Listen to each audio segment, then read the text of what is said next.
कहानी को पूरा समझने के लिए कहानी के पिछले सभी भागों को ज़रूर देखें। उसका लिंक मैं आप लोगों को डिस्क्रिप्शन बॉक्स में दे दूंगी और साथ में कमेंट बॉक्स में पिन भी कर दूंगी, तो आप वहां से भी जाकर देख सकते हैं। सबसे पहले तो आप सभी का तहे दिल से बहुत बहुत धन्यवाद मेरे फादर इन लॉ के लिए इतने प्यारे प्यारे कमेंट और ढेर सारी ब्लेसिंग देने के लिए। बहुत सारे कमेंट पढ़कर तो मेरे आंखों में आंसू भी आ गए थे। ऐसा लगता है मैंने यूट्यूब से सिर्फ पैसा ही नहीं और भी बहुत कुछ कमाया है। आप लोगों का साथ और आप लोगों का प्यार जो मेरे लिए बहुत ही ज़्यादा अनमोल है। आप लोगों के कमेंट और ऐसे किसी भी बात पर आप लोगों की ब्लेसिंग मेरे लिए कितना मायने रखती है मैं शब्दों में बयां नहीं कर सकती हूँ। अपना कमेंट और प्यार और सपोर्ट मेरे चैनल पर और मुझ पर हमेशा बनाए रखिए। वक्त कुछ समय आगे बढ़ा और आज 5 साल बाद बहुत कुछ बदला। बस कोई नहीं बदला, वो था गोलू और मिस्टर रंधावा का साथ। समीर नोनू की आवागमन भी बिल्कुल वैसा ही रहा। एक प्यारी 3 साल की बेटी सोना होने के बाद भी, और डोली फ्रेंड्स के टीवी सीरियल और उनका रोना धोना, और कन्नू रासा वो तो कुछ अलग ही हो गए, बिल्कुल made for each other.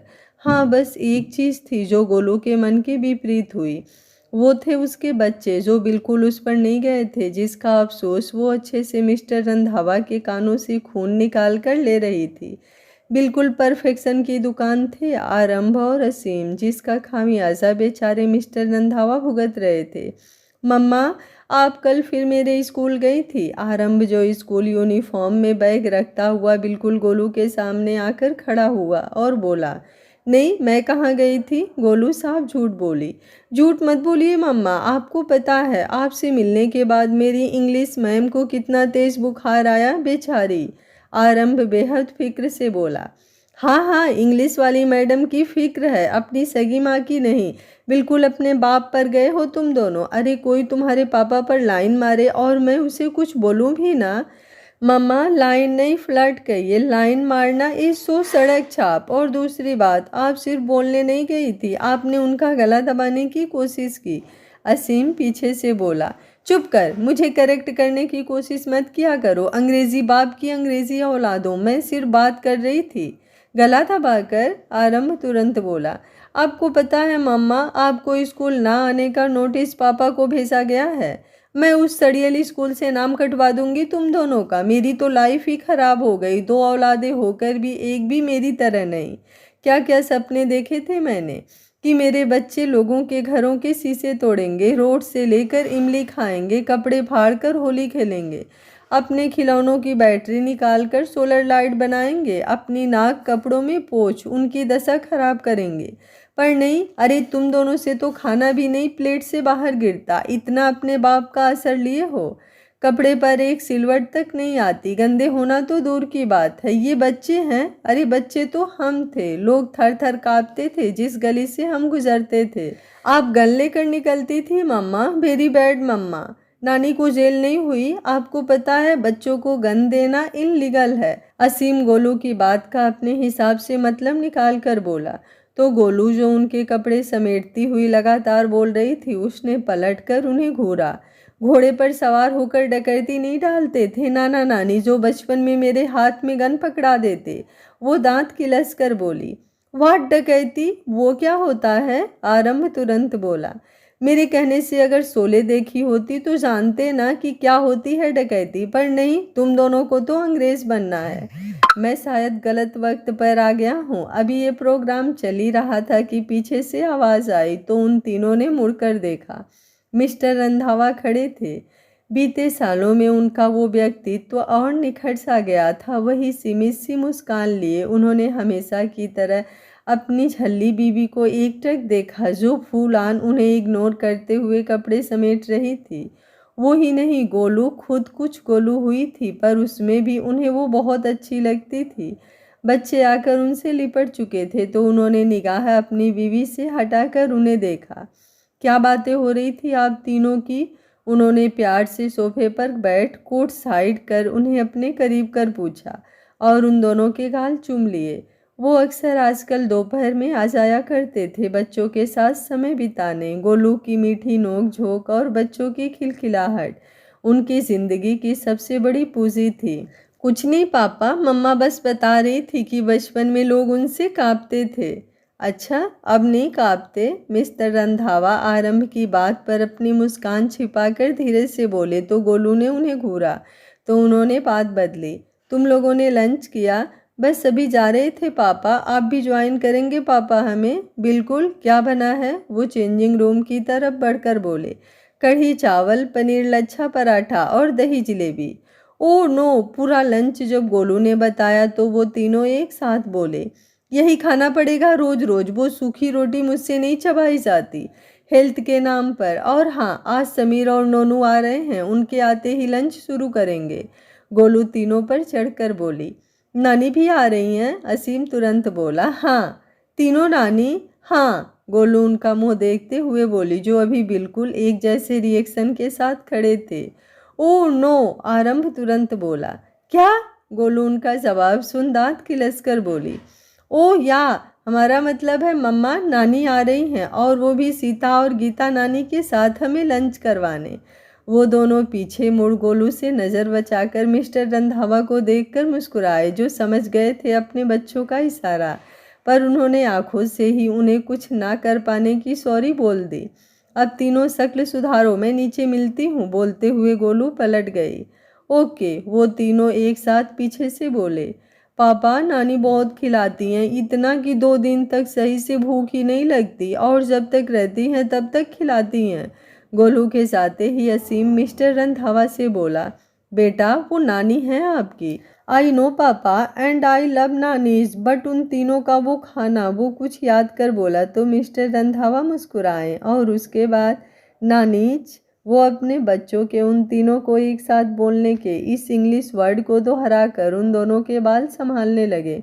Golu, ये तेरे ही प्रोडक्ट है, कभी पूछा नहीं तूने इनसे कि ऐसे खाने से स्वाद आता है इन्हें? खाने की टेबल पर सभी इकट्ठा हो चुके थे। अब फिलहाल समीर नोनू गोलू की तरफ बैठे हुए मिस्टर रंधावा और उन दोनों को देख रहे थे, जो लच्छा पराठा ऐसे खा रहे थे जैसे उस पर एहसान कर रहे हों। चुपचाप खाओ, क्योंकि ये तीनों खाने टाइम बोलते भी नहीं है ज़्यादा, पता है ना क्यों? I know, table manners. Nonu Sameer एक साथ गहरी सांस लेकर बोले। मासी, ये सोना कपड़े गंदे कर रही है, आरंभ खाते खाते बोला, क्योंकि सोना उसकी तरफ बैठी कपड़े पर चावल गिरा रही थी। अरे करने तो आरंभ, देखो कपड़े पर 2-4 हैं दाने, कुछ नहीं होता, नोनू लापरवाही से बोली। मासी, ये गलत बात होती है, असीम बड़े प्यार से सोना का मुंह पोंछ कर बोला। हाय मेरा राजकुमार, मेरा हीरो, हीरा लाल, नोनू उसकी बलाएं लेती हुई बोली। तो मिस्टर रंधावा मुस्कुराए, क्योंकि अगला तूफान दरवाजे पर खड़ा था, जो कि कुछ लेट हो गए थे। अब लेट तो होंगे ही, कम से कम 3 बड़े बड़े स्टील के डिब्बे थे उन तीनों के हाथ में। उन्हें बनाने में समय तो लगता है। हे राम, ये क्या ही हो गया है आजकल के बच्चों को, समय से पहले ही बड़े हो रहे हैं। बताओ, बढ़ती उम्र के बच्चे एक रोटी खाकर क्या बनेंगे? रहेंगे ही ना सूखे साखे। ललिता जी वो डिब्बा डाइनिंग पर पटक कर बोली, जिसे तुरंत सीता जी ने खोला और घी में डूबे हुए लड्डू उन दोनों की प्लेट में हाजिर।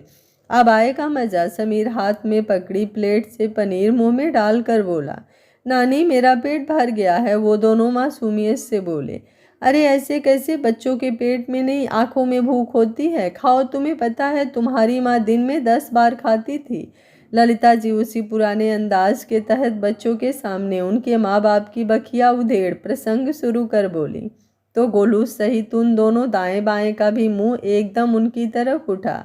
माँ, गोलू खींचते हुए बोली। उसकी माँ और उनकी डोली फ्रेंड्स के इन्हीं कारनामों की वजह से वो अपने बच्चों को उसके किए कारनामे की डिटेल्स उनके जाने के 1 घंटे तक देती रहती थी। हाँ, वो बात अलग है, उसे उन कारनामों पर गर्व ही होता, जो शर्म आ जाए वो गोलू कहाँ। क्या माँ, याद नहीं? प्लेट में लकीर बनाकर तुम और नोनू दाल चावल खाया करते थे कि इधर का साइड तेरा उधर का मेरा? मम्मा, आप ऐसा करते थे मासी के साथ? क्या नानी घर दूसरी प्लेट नहीं थी? नानी गरीब थी? और उम्मीद के मुताबिक आरंभ ने सवाल शुरू किया। हाँ बेटा, बहुत गरीब थे हम, इतना कि स्कूल से आकर टीवी पर कार्टून देखने के बजाय हमें सास बनी कुल्टा और बहू बनी डायन देखना पड़ता था मनोरंजन के लिए। आपकी तीनों नानियों के साथ समीर ने वार्तालाप आगे बढ़ाकर बड़े हिसाब से कहा। ओ, नानी तब भी टीवी देखती थी? हाँ बेटा, भगवान ने तब भी नानी को आंखें और एक एंटीना दिया था। अफसोस, समीर फिर बोला तो सीता जी ने उसे घूरा। बोल तो ऐसे रहा है जैसे हमारी आंखें सही सलामत थी तो तुम दिनों को बड़ा दुख था।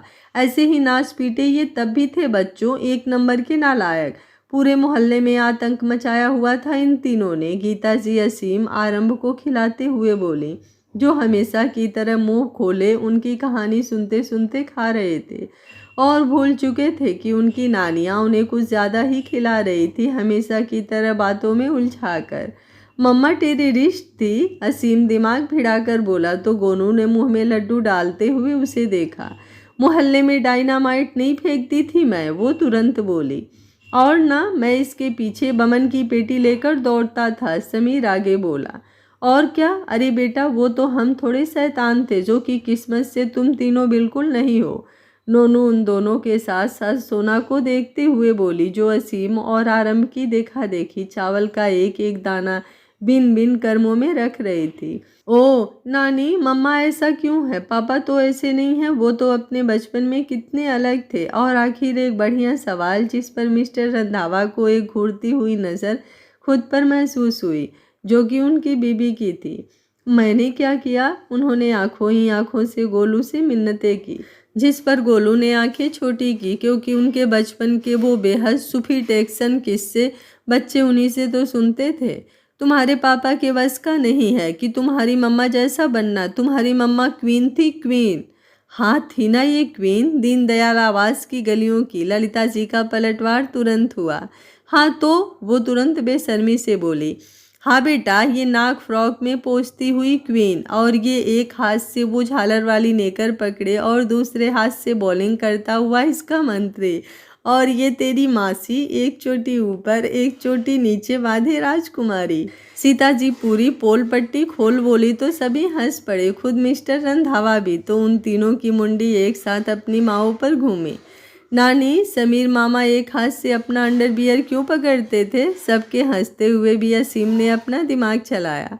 अंडरवियर नहीं, नेकर बेटा, नेकर, वो भी झालर वाली। अब तेरी माँ की नेकर मांग कर पहनता था तो ढीली तो होगी ही ना। गोलू मोटी थी बचपन में, और ये सूखा सा। सीता जी पूरी डिटेल देकर बोली। तो समीर इस बार खिसिया गया।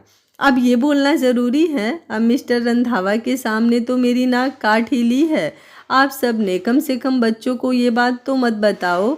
आप सबका वश चलता तो वो नेकर तक संभाल कर रखते, इन्हें दिखाने के लिए कि देखो बेटा, ये फटी हुई नेकर देखो, यही तो है वो ऐतिहासिक नेकर। हाँ तो रखी है ना, सीता जी बोली। तो इस बार उन तीनों के साथ साथ उनकी तीनों माताओं की जोर जोर बहस शुरू हो गई और बच्चे उसमें रेफरी बन गए। और मिस्टर रंधावा, वो तो बस प्यार से फक्र से अपने करीब बैठी अपनी ज़िंदगी को देखने लगे, जिसके आते ही उनकी ज़िंदगी इस कदर बदल गई कि उन्हें पता ही नहीं चला कब ज़िंदगी के सफ़र हवा की खुशनुमा लहर की तरह बीतता जा रहा था। बेहद खूबसूरत आसमानी सूट पहने, उसकी कुछ हल्की वजन बढ़ी हुई रंगत जो उन्हें और भी सुंदर लगती थी। कौन कहता है मोहब्बत जिस्म से होती है? कम से कम उनके मामले में तो नहीं। मोहब्बत का ये भी तो एक रंग है जिसमें सामने वाले को एहसास करने का आप वक्त ही ना दो कि वो कैसा दिखता है। बस आंखें ही बता दे कि आप दुनिया में सबसे खूबसूरत हो, बेहद खूबसूरत। बिल्कुल हल्की सी लाइट में सोते हुए अपने दोनों बच्चों के माथे को चूमकर उन्होंने उसके खिलौने समेटना शुरू किया। घर में चाहे कितने भी नौकर हों, अपने बच्चों के सारे काम या तो गोलू या वो खुद ही किया करते थे। गोलू कह कितना भी ले, पर वो एक बहुत अच्छी माँ थी। उनके बिजनेस में बिजी होने के बाद भी उसने बच्चों को एक बेहतर इंसान बनाया था। सब समेट कर उन्होंने अपनी पॉकेट से वाइब्रेट होता हुआ फ़ोन बाहर निकाला। आलोक जी का था। बीते सालों में उनका रिश्ता और भी मजबूत हुआ था। युग युगान के बाहर ओबराट सेटल होने के बाद आलोक जी अक्सर उनके पास रहने आ जाया करते थे, पर करुणा शायद किसी आत्मग्लानि के चक्कर में आज तक कुछ कह भी नहीं पाती थी। गोलू सही थी, किसी को सजा देने से बेहतर उसे माफ़ कर दो, वो खुद ही अपने पछतावे में घुटना शुरू कर देगा और उससे बड़ी कोई सज़ा नहीं होती। विक्रमादित्य ने मुस्कुराकर फ़ोन उठाया और उस रूम के अंदर से ही लगे दरवाजे से अपने रूम में आ गए। जहाँ गोलू आईने के सामने खड़े कुछ अजीब ही मूड में थी। इधर उधर घूम कर ना जाने क्या देख रही थी। ओके पापा, मैं बात करूँगा उनसे, बोलते हुए उन्होंने फ़ोन रखा और गोलू के ठीक पीछे आकर खड़े हुए। कहीं जा रही हैं आप? वो मुस्कुराकर उसे छेड़ बोले। जानते थे मेसी बन और नाइटी में उनकी बीबी ये बात सुन उन्हें खा जाने वाली नज़रों से घूरेगी, और वही हुआ। हाँ जा रही हूँ ना, पान वाले के बच्चे के नामकरण संस्कार में। उसकी शादी तो कब हुई है ना, तुम और समीर एक दिन बात कर रहे थे, उसका बच्चा अब हुआ है। वो अपनी लाइफ के एक खास एडवेंचर पान वाले को भूले नहीं थे, या कहो उनकी बीवी ने भूलने नहीं दिया था उन्हें। हाँ तो एक साथ तो 5 बच्चे नहीं कर सकती उसकी बीबी, गोलू पलट कर बोली तो उन्हें कुछ समझ आया। ओह, तो ये उसका 5वां बच्चा है। हाँ और क्या, फैलकर गुब्बारा बन गई उसकी बीवी, फिर भी वो कैटरीना कैफ बोलता है उसको। आपको पता है इतना प्यार करता है। वो बेड पर बैठ बात आगे बढ़ाकर बोली। तो क्या, मोटी बीबी को भी लोग प्यार करते हैं? तो मैं नहीं करता क्या? तो क्या मैं मोटी हूँ? और फंसे मिस्टर रंधावा उसके जाल में। मैंने ऐसा कहा, मतलब तो वही है। वैसे मिसेस रंधावा, हमारा तीसरा बच्चा या बच्ची भी आनी चाहिए ना। अब देखो, आपके रोमांटिक पान वाले की शादी हमसे बाद में हुई थी ना, उसके 5 बच्चे हो गए हैं। वो उसके पास बैठ उसकी कमर पकड़ गले में मुंह घुसाकर बोले। उनकी पागल बीबी को ऐसे झटके आते थे तो कुछ खास फर्क नहीं पड़ता था उन्हें। सोचना भी मत मिस्टर रंधावा, वो उन्हें डांटती हुई बोली। क्यों? वो झटके से उसकी तरफ देखकर बोले। ये जो आप मेरी कमर की हड्डियां तोड़ते रहते हैं ना, उसमें अब हड्डियां बची ही नहीं है, चर्बी आती जा रही है। ऐसे चलता रहा ना तो एक दिन लुढ़क लुढ़क कर चलने लगूंगी मैं मोटी हो रही हूँ मिस्टर रंधावा। वो पूरी बात बोलते हुए अंत तक बच्चों की तरह बोले। किसने कहा? वो उसके फूले फूले गाल चूम कर आंखें बंद कर बेसब्री से बोले। 2 दिन पहले याद है, हम मिसेज कामदानी की पार्टी में गए थे, साड़ी पहन के गई थी मैं, आपकी लाई हुई वो ड्रेस फिट नहीं हुई मुझे। कैसे? मिसेज कामदानी बोली थी मुझसे, Mrs Randhawa you are looking so cute. हाँ तो आपकी तारीफ हुई ना वो। क्यूट बोला Mr Randhawa, cute, hot, sexy, gorgeous नहीं बोल सकती थी? अच्छा, वो अपनी खुरापाती बीबी की अजीब सी दलील सुन कुछ समझने की कोशिश कर बोले। फिर कुछ देर बाद कुछ समझते हुए बोले। बहुत सही किया आपने, वो ड्रेस नहीं पहनी, साड़ी में आप कसम से बहुत अच्छी लग रही थी। मुझे तो बहुत हॉट लग रही थी। उस दिन मेरी मीटिंग ना होती ना तो देखती आप। वो कस कर उसे अपनी बाहों में जकड़ते हुए बोले। कल तो आपके कटबिस भी मुझसे बोल रहे थे, मम्मा आप ना ये नानी के बनाए हुए लड्डू कम खाया करो। वो अपने बच्चों की नकल उतार कर बोली। अरे तो इसमें क्या गलत है? बच्चों को फिक्र है तुम्हारी, ज़्यादा शुगर ठीक नहीं है। अलग आगे तो सुनिए। जब मैंने उनसे पूछा कि क्यों ना खाया करूं तो उन्होंने एक दूसरे की तरफ देखा और मुस्कुराए। तो अब मुस्कुराने में क्या प्रॉब्लम है? वो आपकी औलादे हैं, मुस्कुरा कर ही पूरी बात बोल लेते हैं। इनडायरेक्टली वो मुझे मोटा बोल रहे थे। अलग, वो प्यार से उसकी बात सुनकर बोले तो उसने नज़र उन पर की जहाँ बेशुमार बस मोहब्बत थी, जहाँ उसकी सबसे सुंदर तस्वीर उनकी आंखों में थी। मोहब्बत के मायने दुनिया बताए ना बताए, एक इंसान अगर बता दे तो पूरी दुनिया खुद ही किनारे हो जाती है। लेकिन फिर भी सब समझ उसने मुंह बनाया। कभी कभी जब कोई यूं समझाए तो समझने का भी मज़ा अलग होता है, वरना ज़्यादा समझदारी भी लोगों को अकेला और दुखी कर देती है। क्या अलग, आजकल पता है लड़कियां आपको ताड़ने लगी हैं, यहाँ तक कि बच्चों की स्कूल टीचर भी। आंखें निकाल लूंगी मैं उनकी किसी दिन। वो दांत किलस कर बोली तो मिस्टर रंधावा खिलखिला पड़े। ओ अलग, I love you so much. वो ना जाने कितनी मोहब्बत से उसके होठों को चूम चुके थे। सच तो ये है, इतना ध्यान ही कहाँ रहता था उन्हें इन बातों का। वो तो बस इतनी मोहब्बत ही करते थे उससे कि उसका यूं जलना भी उन्हें बेवजह ही लगता था।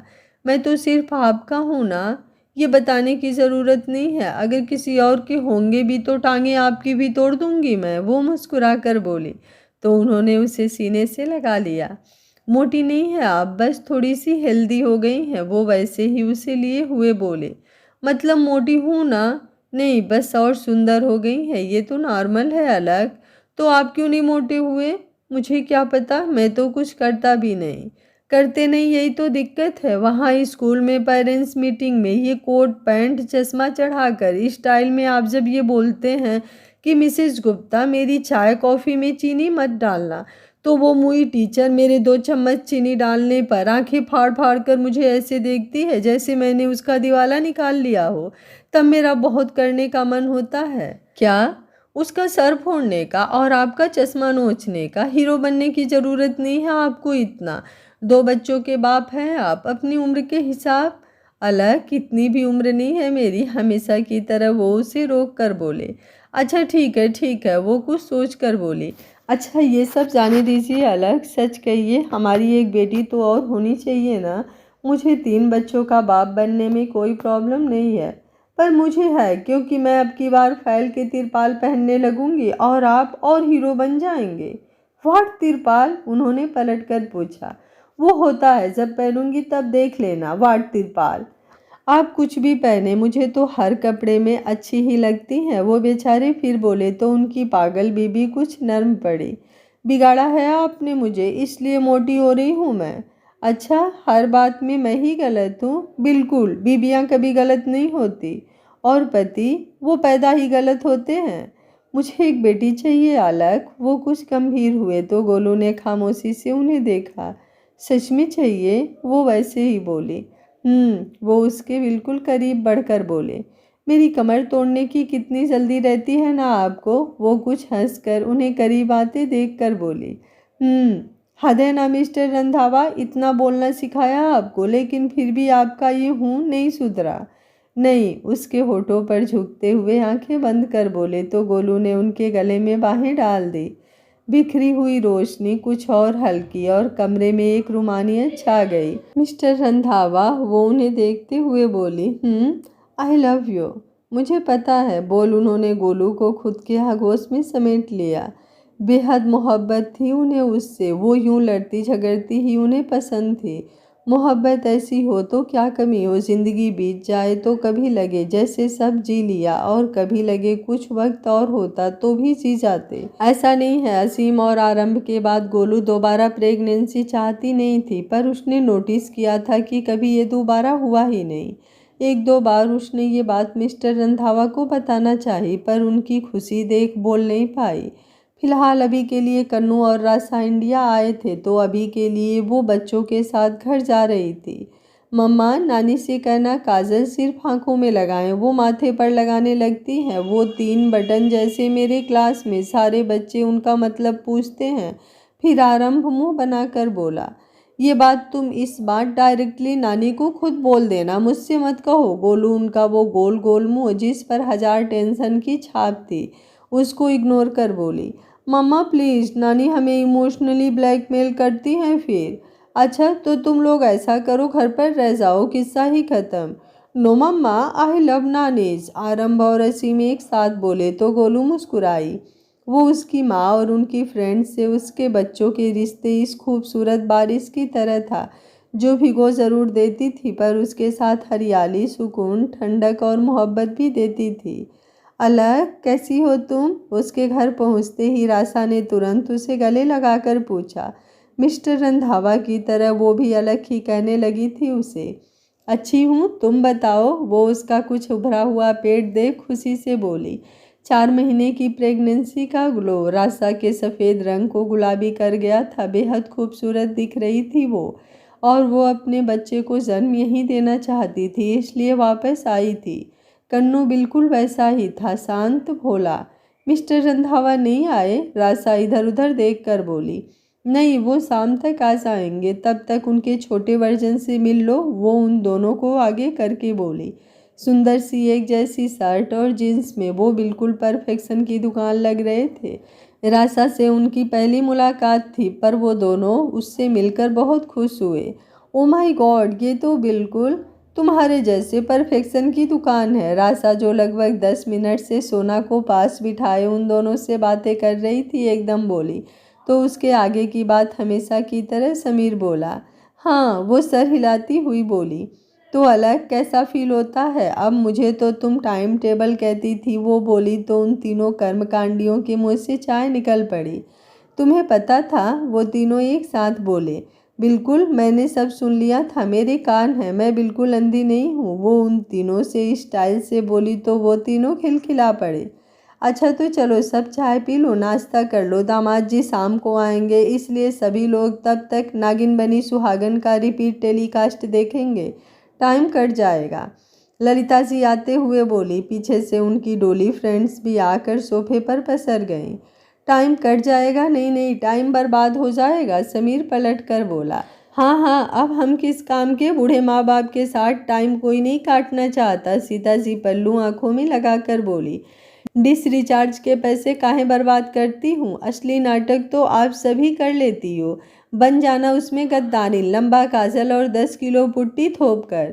सही बात है गोलू, अरे डिश की तो छोड़ो, ये प्रोड्यूसर डायरेक्टर अपने पैसे काहे बर्बाद करते हैं दूसरे एक्टर पर, इन्हीं को क्यों नहीं ले जाते? समीर फिर बोला। अब तक कन्नू और रासा अच्छे बच्चे बन बच्चों के साथ उन सब की महाभारत का एंजॉय कर रहे थे, बिना ये जाने कि अगला वार उन पर है। देखा ललिता, देखा, ये तीनों हमारी कभी कद्र नहीं करेंगे।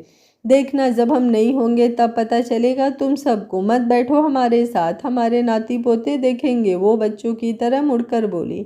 तो असीम, आरंभ और कन्नू रासा का दिमाग घूमा।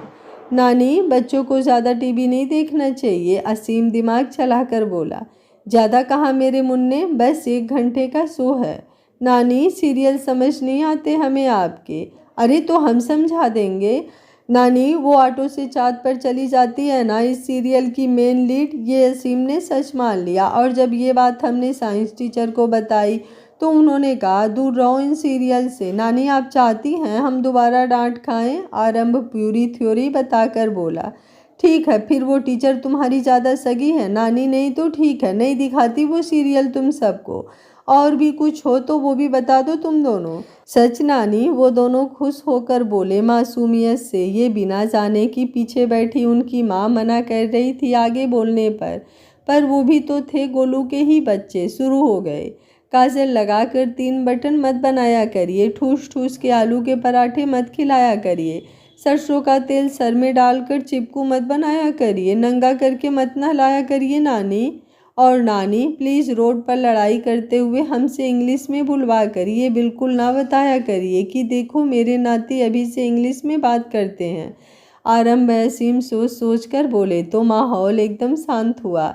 और कुछ? वो तीनों नानीज उन्हें देखते हुए बोले। अभी बस इतना ही, बाकी बाद में, वो मासूमियत से बोले। तो अब तीनों डोली फ्रेंड्स एकदम नाटकी मूड में आ चुकी थी। दहाड़े मार मार कर रोना शुरू हुआ, और फिर हुआ वही जो होना था। बच्चों के काजल भी लगाएं, उन्हें पराठे भी खाने पड़े, और बाकी काम कल पर छोड़। 1 घंटे के फुल ऑन ड्रामे के बाद सब बच्चे अपने बच्चों के साथ टीवी के सामने थे, और सामने नागिन बनी सुहागन। खैर मिस्टर रंधावा जब तक आए माहौल खुशनुमा बन गया था। अच्छे अच्छे पकवान से महकता घर, खिलखिलाते हुए बच्चे, और बिना सिर पैर की बातें जिसमें वो भी शामिल हुए थे। रासा और कन्नू गर्मजोशी से उनसे मिले। ललिता जी ने आज सबके साथ मिलकर सबके मन का कुछ न कुछ बनाया। उस खुशियों भरे माहौल में ना जाने क्यों आज गोलू को अपने पापा की बहुत याद आई। बीतते वक्त के साथ सब कुछ संभाल लिया था उसने, या फिर शायद सबके साथ से सब संभल गया था। उसके भाई बहनों ने घर के हिस्से के पैसे मिलने के बाद मुड़कर कभी उसकी माँ को नहीं देखा। ऐसे होते हैं खून के रिश्ते। और दूसरी तरफ सीता गीता आंटी, उसकी माँ की सबसे अच्छी सहेलियाँ, जो हर रिश्ते से बढ़कर उसकी माँ के साथ रहीं। दोस्ती वाकई सबसे खूबसूरत रिश्ता है, जो किसी तोल मोल से नहीं, बस दिल से चलता था। मोहब्बत तो मोहब्बत ही होती है, पर दोस्ती वो हमारे सबसे अच्छे कर्मों का फल होती है। उसके सबसे अच्छे दोस्त समीर नोनू, जिनके बिना उसने अपनी ज़िंदगी के किसी भी पल की कल्पना तक नहीं की थी, हर अच्छी बुरी बात उन्हें बताई। दोस्ती एक ऐसी डायरी है जिसमें हम सब सही गलत लिख सकते हैं, और वो कभी आपको जज भी नहीं करेंगे। बहुत कुछ पाया था उसने, और ज़िंदगी ने सिखाया भी था कि ज़रूरी नहीं नफ़रत को नफ़रत से ही जीता जाए, मोहब्बत से भी जीता जा सकता है। जैसे राजनंदिनी से उसका रिश्ता कैसे बदल गया था। और इन सब बातों की नींव उसके पापा ने ही डाली थी, उनका सबसे बड़ा आशीर्वाद। मिस्टर रंधावा, सब कुछ तो छोटी बात है, उन्होंने तो खुद को ही दे दिया था। उन्होंने उसे इतनी मोहब्बत, इतना यकीन दिया था कि कभी समझ ही नहीं पाई क्यों करते हैं वो इतना प्यार उससे। कभी कभी होता है ना, सब समझ कर भी ना समझी सी होती है, उसका भी अलग ही मज़ा है। क्या हुआ मिसेस रंधावा, आज आप अकेले अकेले यहाँ? विक्रमादित्य उसे यूं अकेले खिड़की के पास खड़े देख पीछे से उसे बाहों में भरकर बोले। आज सब यहीं रुके थे, नीचे सब हो जाने के बाद सब कैरम खेलने बैठे थे, सिर्फ गोलू ही अपने रूम में थी, इसलिए वो भी यहीं पर आ गए। मिस्टर रंधावा, वो हौले से बोली। वो उसका कंधा चूम कर बोले। बहुत खुशनसीब हूँ मैं जो आप मुझे मिले, ना सोचा था यूँ मोहब्बत मेरी झोली में आ जाएगी आपके रूप में। लोगों की ज़िंदगी बीत जाती है मोहब्बत पाने में, पर मुझे तो बिना कोशिश ही आप मिले हैं। आज आप ये सब अलग कोई बात है, वो उसे अपनी तरफ मोड़ बेकरारी से बोले। नहीं मिस्टर रंधावा, ज़रूरी तो नहीं हर बार आप ही जताएं, मैं भी तो आपसे प्यार करती हूँ और बहुत करती हूँ। प्यार करने की जिम्मेदारी एक की तो नहीं होती। शादी में कभी कभी यूं बेपरवाही हमारे जीवन साथी को अकेला कर देती है। नहीं अलग, कभी नहीं, आप कभी बेपरवाह नहीं थी हमारे लिए, कभी भी नहीं। वो उसके गाल पर हाथ लगा कर बोले। अगर कभी आगे भी हुई तो याद रखिएगा, मैं भी आपसे उतना ही प्यार करती हूँ जितना आप मुझसे। जानते हैं मिस्टर रंधावा, इतने साल शादी के मुझे कभी लगे ही नहीं कि हुए हैं। आपने कभी फ़र्क आने ही नहीं दिया अपने प्यार में, कैसे कर लिया आपने ऐसा? बस ऐसे ही, जानती हैं अलग, मोहब्बत जब वाकई बेहद होती है तो कुछ करने की ज़रूरत ही नहीं होती।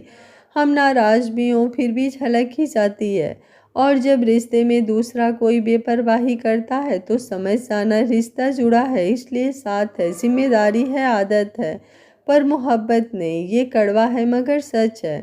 पर दुनिया में पता नहीं कितने लोग इसी जिम्मेदारी, आदत, अट्रैक्शन, ज़रूरत को मोहब्बत समझ लेते हैं। आपसे मिलकर मैंने जाना है कि मोहब्बत तो इन सब से परे है, जिसमें इंसान कभी बूढ़ा नहीं होता, कभी मोटा नहीं होता, कभी बोर नहीं होता। यही तो मैं कह रही हूँ मिस्टर रंधावा, आप जानते हैं लोग आदत बना देते हैं अपनी बीवियों को कि अगर बिस्तर पर साथ हैं तब का ही जताया हुआ प्यार मोहब्बत है। पर नहीं, यूं ही बस गले लग जाना, हौले से चेहरे को छूना, कभी तैयार होने पर एक ठहरी हुई निगाह देखना, यूं ही कभी अकेले रात में जगा कर कुछ धीमे धीमे बातें करना ताकि बच्चे ना जग जाएं, कभी ये कहना कि चलो ना मेरे साथ कहीं साथ चलते हैं, चाहे वो हमारा गार्डन ही क्यों ना हो। ये सब एक लड़की नहीं, एक बीबी की चाहत होती है मिस्टर रंधावा। लोग गर्लफ्रेंड्स का ख्याल तो रख लेते हैं पर बीबियों का अक्सर भूल जाते हैं कि वो हस्बैंड बनकर कुछ और हमसे चाहने लगे हैं तो हम भी तो कुछ चाहते होंगे। जानती हूँ आज ये इश्क मोहब्बत की बातें करते हुए आपकी पागल बीबी कुछ और ही लग रही होगी, पर आप ऐसे हैं मिस्टर विक्रमादित्य रंधावा, इसलिए आपकी बीबी मिसेज अलकनंदा विक्रमादित्य रंधावा आपसे बहुत बहुत प्यार करती है। सिर्फ प्यार ही नहीं, आप में तो उसने अपना ईश्वर देखा है। जान गई हूँ कि पति परमेश्वर कैसे बन जाते हैं। अलग, वो कुछ नम आवाज़ में बोले और आगे बढ़कर उसे सीने से लगा लिया और कसकर उसके होठों को छू लिया। गोलू ने अपनी आंखें बंद कर ली। मिस्टर रंधावा, आपकी बेटी आ रही है, वो हौले से बोली तो वो एकदम शांत होकर उसे 2 मिनट देखते ही रहे, फिर खुशी से झूम उठे।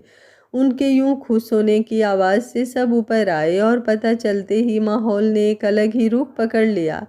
हर तरफ से बस खनकते हुए जज्बात बहने लगे। समीर उससे कसकर लिपट गया। अब की बार प्लीज़ हमारी आदतों वाली पैदा करना। मैं इंटरनेट से डाउनलोड नहीं कर रही जो तेरे हिसाब से सारी क्वालिटी सेट करूँगी कमीने, बोल उसने उसके बाल खींचे।